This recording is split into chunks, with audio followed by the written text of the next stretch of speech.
Hello दोस्तों, स्वागत है आपका मिस्टीरियस स्टोरीज यूट्यूब चैनल पर, जहां आपको डरावनी और रहस्यमयी कहानियां सुनने को मिलती है। तो दोस्तों, तैयार हो जाइए इन कहानियों के लिए। सेंट ऑगस्टिन हॉस्पिटल, शहर का सबसे पुराना सरकारी अस्पताल, अब वो आधा खंडर बन चुका है। अंधेरे कॉरिडोर, दीवारों की सीलन और हवा में दवाई की बासी गंध। लोग कहते हैं कि वहां की एक खिड़की ऐसी है जो रात को अपने आप खुलती है। खिड़की नंबर 13।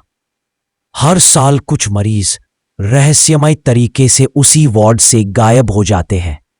कोई लड़ाई नहीं, कोई खून नहीं, बस बिस्तर खाली, सिर्फ ठंडी हवा और खिड़की से आती सी आवाज, ठक ठक, जैसे कोई भीतर आने की इजाजत मांग रहा हो।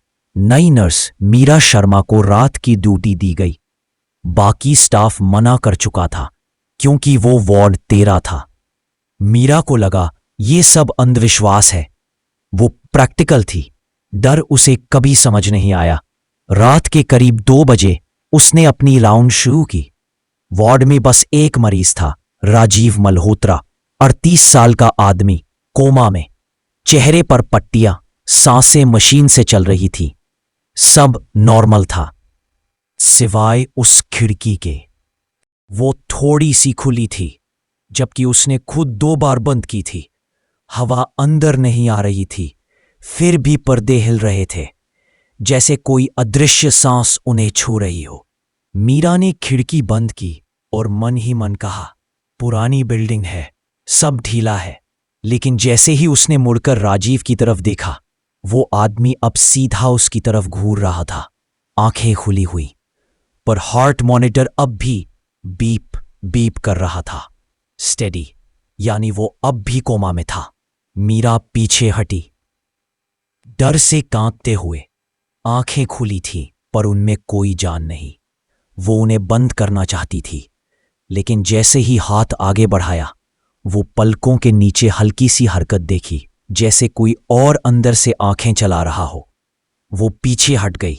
मॉनिटर अचानक तेज बीप करने लगा। स्क्रीन पर लाइनें ऊपर नीचे होने लगी, फिर सीधी, फ्लैट लाइन। मीरा ने पैनिक में इमरजेंसी बटन दबाया, पर इंटरकॉम डेड था। उसे सिर्फ खिड़की से आती ठंडी हवा सुनाई दे रही थी। मीरा का दिल जोर से धड़कने लगा। उसने पलट कर देखा, खिड़की फिर से खुली थी। बाहर कुछ नहीं दिख रहा था, बस अंधेरा। पर अचानक नीचे कोर्टयार्ड में हल्की सी रोशनी दिखी, जैसे कोई टॉर्च लेकर इधर उधर घूम रहा हो। वो झुक कर देखने लगी और अचानक उसे देखा, नीचे कोर्टयार्ड में कोई खड़ा था। वो ऊपर की तरफ देख रहा था, सीधा उसकी आंखों में, और वो चेहरा वही था जो कुछ पल पहले बिस्तर पर पड़ा था। राजीव मल्होत्रा का चेहरा, लेकिन नीचे वाला चेहरा मुस्कुरा रहा था। मीरा पीछे हट गई। उसकी सांसें तेज हो गई। उसने कमरे का दरवाजा खोलना चाहा, पर वो बाहर से बंद था। किसी ने लॉक कर दिया था। अब कमरे में बस वो थी, एक मुर्दा, और वो खिड़की जो खुलने से इनकार नहीं कर रही थी। फिर हवा चली, खिड़की जोर से खुल गई।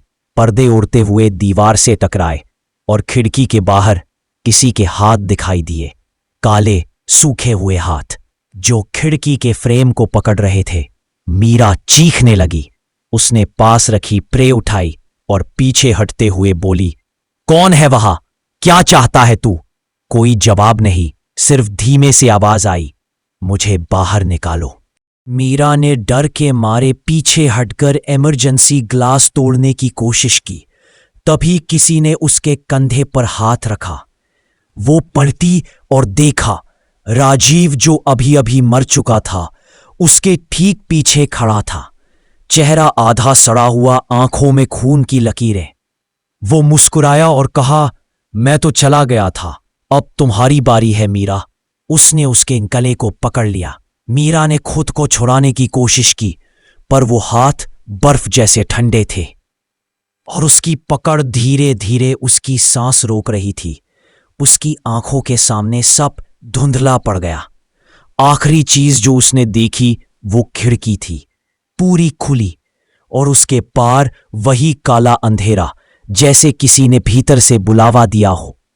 अगले दिन डॉक्टरों ने मीरा को उसी वार्ड में पाया। बिस्तर पर लेटी हुई मरी नहीं थी, बस कोमा में चली गई थी। ठीक उसी तरह जैसे 3 साल पहले राजीव मल्होत्रा गया था। हॉस्पिटल ने वार्ड बंद कर दिया। खिड़की पर मोटी लोहे की जाली लगाई गई, पर गार्ड्स कहते हैं रात में वहां से अब भी हवा नहीं, आवाजें आती हैं। धीरे धीरे किसी के रेंगने की आवाज, जैसे कोई अंदर से दीवार पर चढ़ रहा हो।